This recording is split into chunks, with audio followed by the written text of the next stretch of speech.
Ushbu monitor to'g'ridan-to'g'ri Apple Studio Display'ga qotil hisoblanadi. Bunga sabab uni tashqi ko'rinishi, dizayni 240 Hz da ishlaydi va buni javob berish vaqti Asus ProArt oilasini navbatdagi ajoyib modeli bilan yaqindan tanishamiz. Keling, cho'zib o'tirmaymiz, to'g'ridan-to'g'ri videoni boshlaymiz.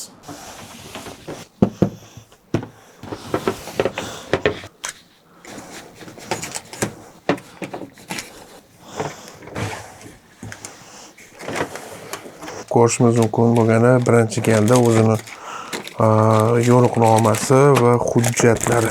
Muhimi sRGB va DCI-P uchlar bizda birdan kichikligi haqida. Ya'ni Asus ProArt oilasiga xush kelibsiz degan yozuv.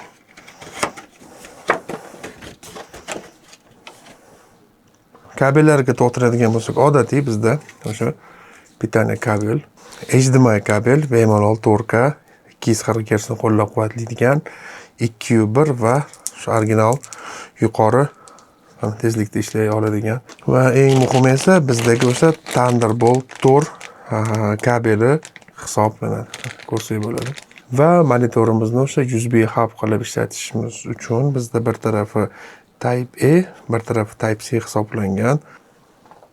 Hadoq tarkibini o'zidan oyog'i tayyor bo'lib chiqyapti. Qoyil. Ko'rishingiz mumkin, oyog'ini o'zi dahshat, shunchaki bitta alyumin katta bir bo'laga desa bo'ladi. To'laqonli metal. Mana pastki qismini pastga bemalol tushirib, mana shu yerda qulay o'rnatib olsak bo'lar ekan. Monitorimiz tayyor.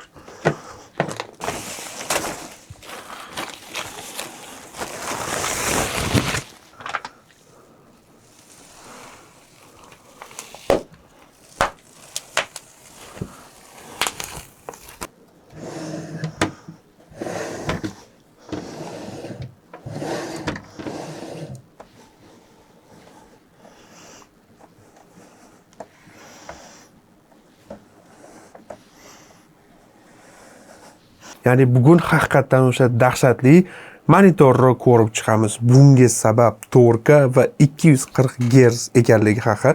Oldindan texnik xususiyatni aytishga meni majbur qilgan monitor hisoblanadi. Ana endi O'zbekistondan to'g'ridan-to'g'ri kelib do'kondan olib ketishingiz mumkin bo'lgan bir dahshatli monitor hisoblanadi. Nimaga bunaqa deyotganimni videoni oxirigacha ko'rsanglar bilib olasizlar. Birinchi galda bizda diagonal 32 hisoblanadi. Ushbu diagonalga hozirgi kundagi eng yaxshi tasvir o'lchamlaridan biri bu 4K yoki Ultra HD deyishimiz mumkin.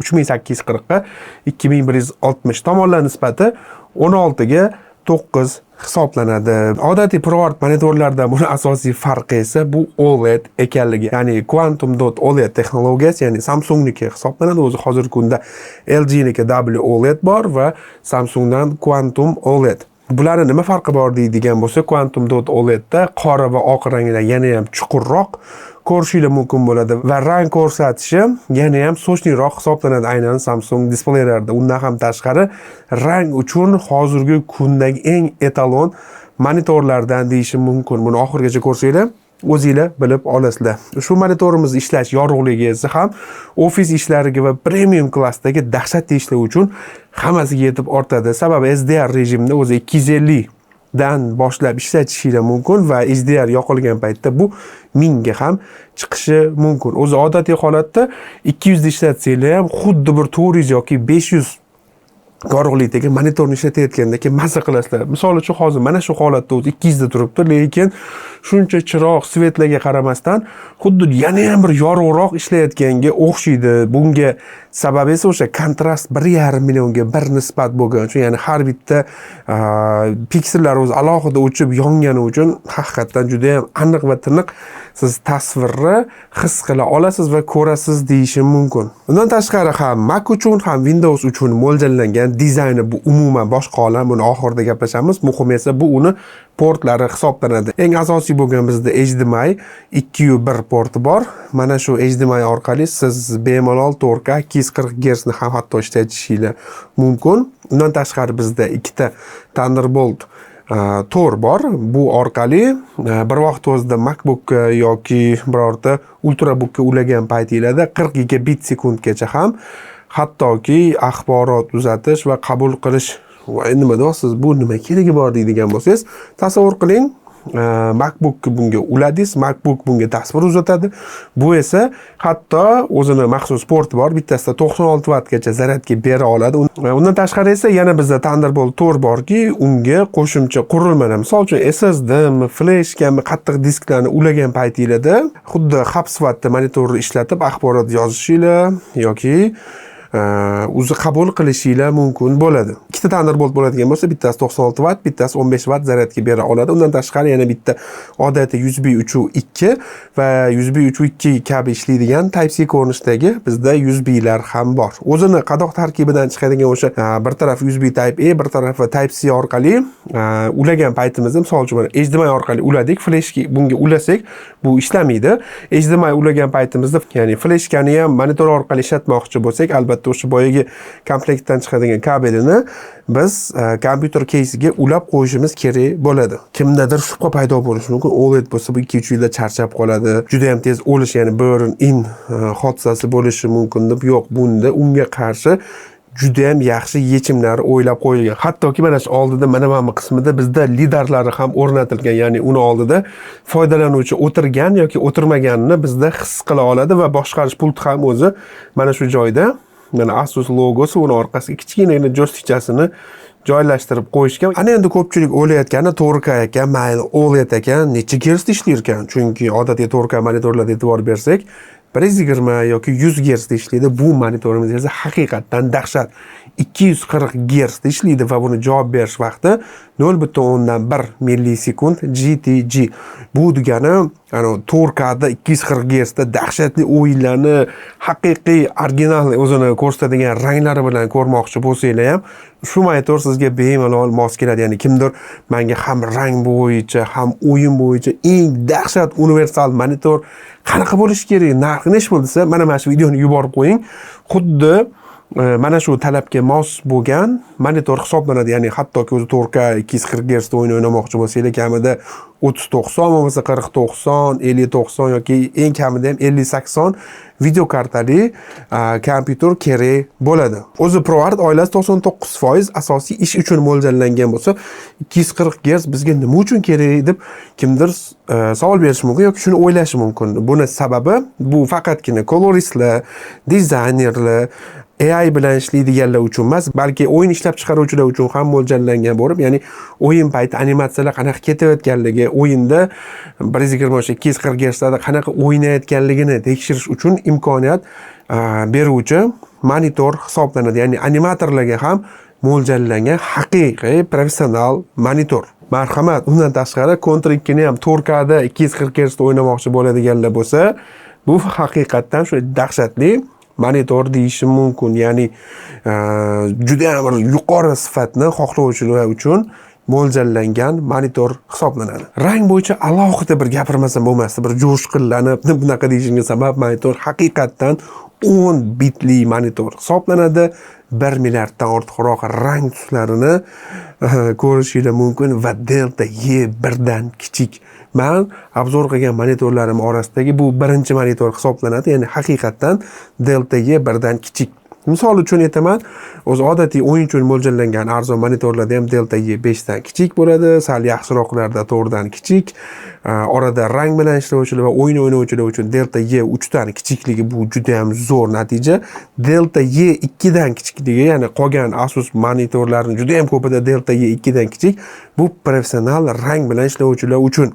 Delta Y1 dan kichikligi esa bu rang bo'yicha etalon monitor hisoblanadi. Ya'ni rang eng zo'r qaysi desani solishtirishga variant bo'lishi kerak-ku. Masalan, eng zo'r narsa bilan solishtirasizlar-ku, mana shu monitorlar orasidagi etaloni deyishim mumkin. Sababi Delta Y1 dan kichikligi, sRGB va RX79 ni 100% qo'llab-quvvatlashi, DCI-P3 esa bizda 99% ekanligi va qolaversa OLED bo'lgani, 1,5 million kontrast bo'lgani uchun oq va qora ranglarni ham o'z holicha ko'rishga imkon beruvchi haqiqatdan dahshatli monitor deyishim mumkin. Ya'ni sizga zo'r monitor kerak bo'lsa, qolaversa OLED xohlasangiz telefoningizda planshetdami ko'rgan tasvir xuddi monitoringiz kabi ko'rish bo'lishini xohlasangiz o'zi mana shu monitorni siz albatta xarid qilishingiz kerak bo'ladi. Undan tashqari esa maxsus HDR funksiyalari bor. Misol uchun HDR10, Dolby Vision va HLG bor. Juda ham ko'plab misol uchun Sony kameralarida tasvirga olishadi. Bu logo o'xshash ko'rinish hisoblanadi. Ya'ni iloji boricha kamroq kamera o'zi обработка qilib tasvirga olish turi. Mana shularni ham hatto shu monitor to'g'ridan to'g'ri qo'llab-quvvatli bemalol monitorni o'zida ko'rishingiz mumkin bo'ladi. Bu menimcha ancha emas, hattoki dahshatli natija deyishim mumkin. Ya'ni haqiqatan HDR kontentlar bilan ishlamoqchi bo'layotganlar uchun juda ham mos keluvchi monitor hisoblanadi. Misol uchun o'sha DaVinci-larda maza qilib rang bo'yash ishlarini amalga oshirish uchun ham yaxshi monitor deyishim mumkin.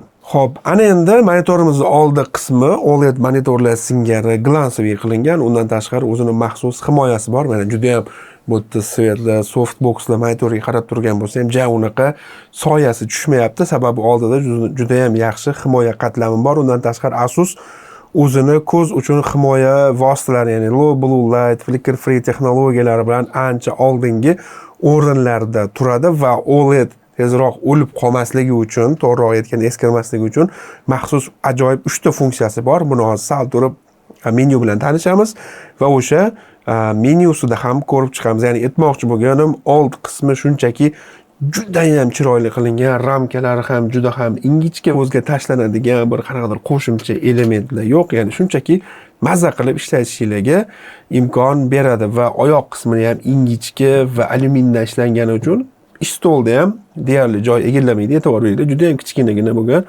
oyoq qismiga ega. Misol uchun bloknotmi, telefonmi yoki birorta qanaqadir aksessuarlarni qo'yib qo'ysanglar ham bo'ladi. Ya'ni oyog'ini ham juda ham ingichka ishlashgani juda ham chiroyli deyishim mumkin. Mabodo oyoq yoqmay qolsa, shunaqangi chiroyli oyoq yoqmay qolsa, yechib olib tashlab kronshtaynga osishingiz ham mumkin. Ya'ni vesasi ham bor. Xo'p, menyusi ochilgan paytda ko'rishimiz mumkin bo'lgani, bizda maxsus rang uchun o'zining rejimlari bor. Adobe RGB P3, mana Rec 2020 va bu keyinchalik juda ko'pchilik o'tish kutilayotgan rang maydonlaridan biri hisoblanadi va maxsus o'zimiz uchun presetni ham saqlanib qilib qo'ysak bo'ladi. Undan tashqari esa mana brightness 200 bu foiz emas, bu 200 qanday taksimetr kvadratda ishlayotgandan dalolat beradi. Aytgancha mana bu joyga e'tibor qaratmaydi. Hozir 60 Hz da turibdi monitorimiz. Oldindan aytib qo'yaman, ya'ni ma'lumot berib turibdi. Kontrast, saturation, hue, xo'p, rang haroratlarini biz nazorat qilishimiz mumkin. Gammani 1.8 dan 2.6 gacha va black levellarni ham biz o'zimiz nazorat qilishimiz mumkin.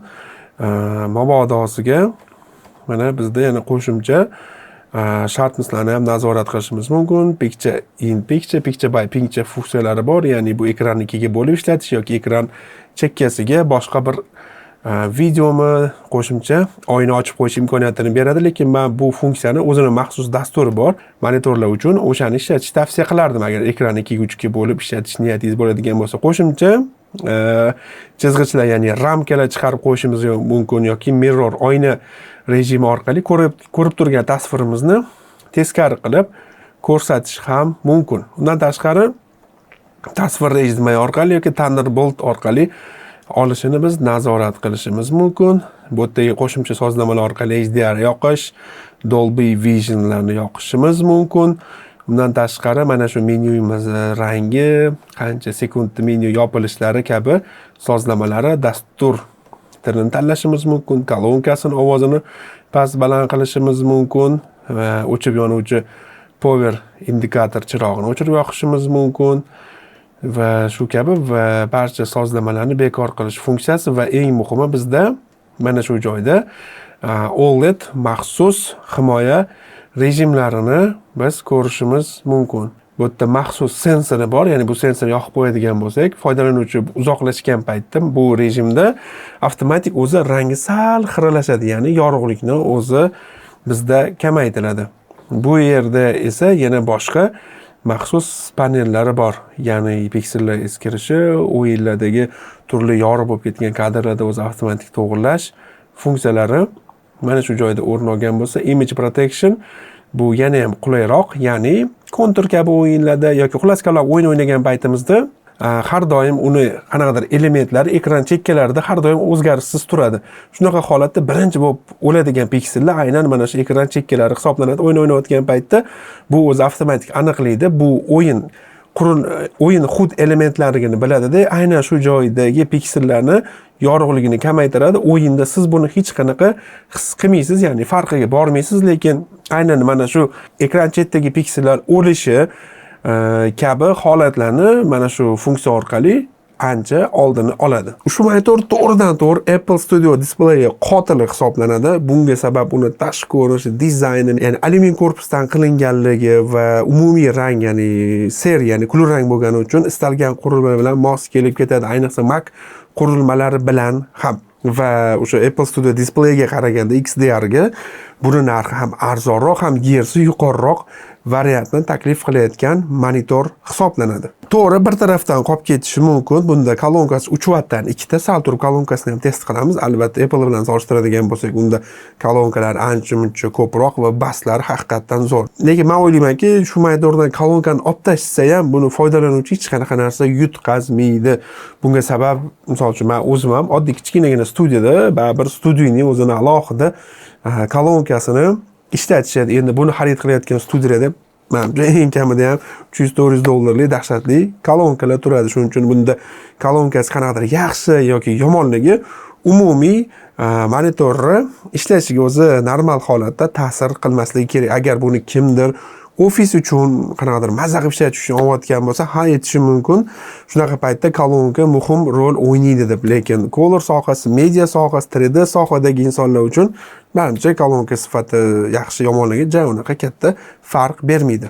Lekin ba'zi bir joylarda, ya'ni juda yorug' sahnalarda 3000 ga 1 nisbatgacha ham ko'tarilishi mumkin ekan. Lekin unutmanglar, baribir 1500 ga 1 IPS uchun bu juda ham zo'r. Hozirgi kunda cho'qqisi deyishim mumkin. Xo'p, men topgan ma'lumotlar monitorni ishlash sifatidan kelib chiqib aytishim kerak bo'lgani,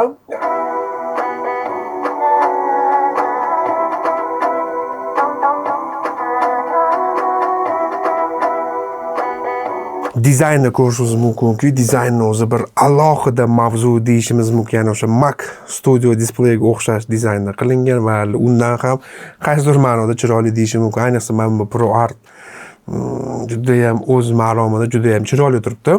Xo'p, mana shu ergonomik va baquvvat alyumindan ishlangan chiroyli noshkasi, ya'ni oyog'i sabab biz monitorni ko'rishimiz mumkin. 12 sm gacha tepa pastga tushib chiqarishimiz mumkin. Monitorimizni orqaga 20 gradusgacha, oldinga 5 gradusgacha yotqizishimiz mumkin bo'ladi va albatta yuqoriga ko'tarib, mabodo vertikal holatda ishlatmoqchi bo'lsanglar ham mana bunday qilib aylantirib ham monitorni ishlatishingiz mumkin bo'ladi. Dizayn haqida aytmoqchi bo'lganim, mana bunday mayda qilib teshikchalar qoldirishgan, ya'ni bilamiz OLED bo'lgandan keyin bu qiziydi. Havo yaxshiroq aylanish uchun pastdan o'zi sovuq havoni olish, issiq havoni yuqoridan chiqarib yuborish texnologiyasini qilishgan. Shu sababdan ham ushlab ko'rsam, bu qismlarda ozgina qizish bor, pastki qismi esa ancha muzdek turibdi. Shundan bilsak bo'ladiki, issiq havo bizda yuqoridan chiqib ketadi. Pastki qismida esa bizda o'sha ikkita stereo kolonkasi ham o'rin olgan. Yana bitta ko'rishimiz mumkin, o'sha bizda joyshtigi va o'sha tezkor ikkita knopkasi o'rin olgan.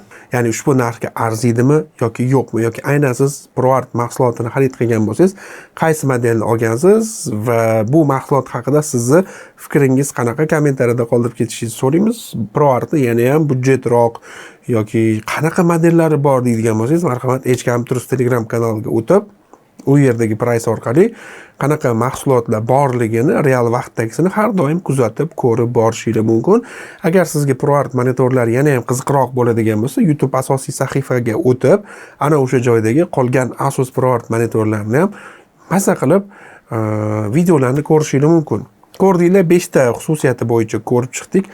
5 dan necha baho qo'ygan bo'lardingiz deydigan bo'lsangiz, bittagina shu kronstenda monitor chapga o'ngga qaramasligini hisobga olmasak, 5 dan 5 qo'ygan bo'lardim. Yana bir ikkita OLEDligi baribir keyinchalik nimadir bo'lishi ehtimolini olgan holatda umumiy 5 dan men 4.9 ball qo'yaman. Menimcha OLED monitor uchun, 4K uchun 4.9 bu juda ham zo'r natija deyishim mumkin. Hattoki 4.99 qo'ysam bo'ladi. O'sha ozgina kamchiligini inobatga olmagan holda va DisplayPort qo'shishmagani menga ham sal boshqacha tuyuladi. To'g'ri, HDMI bilan ham ancha-muncha hozirgi kunda 2.1 versiya bilan ishlarni amalga oshirish mumkin, lekin DisplayPort qo'shib qo'yishganda menimcha yana ham yaxshiroq bo'lardi. Sababi DisplayPort bilan kompyuterga ulardim, HDMI orqali men PlayStationga ulab qo'ygan bo'lardim. Endi Type-C bor, Type-C orqali переходник qilib ulasangiz HDMI ni ham DisplayPortni ham ishlatsangiz bo'ladi deyishingiz mumkin. Albatta bu to'g'ri, lekin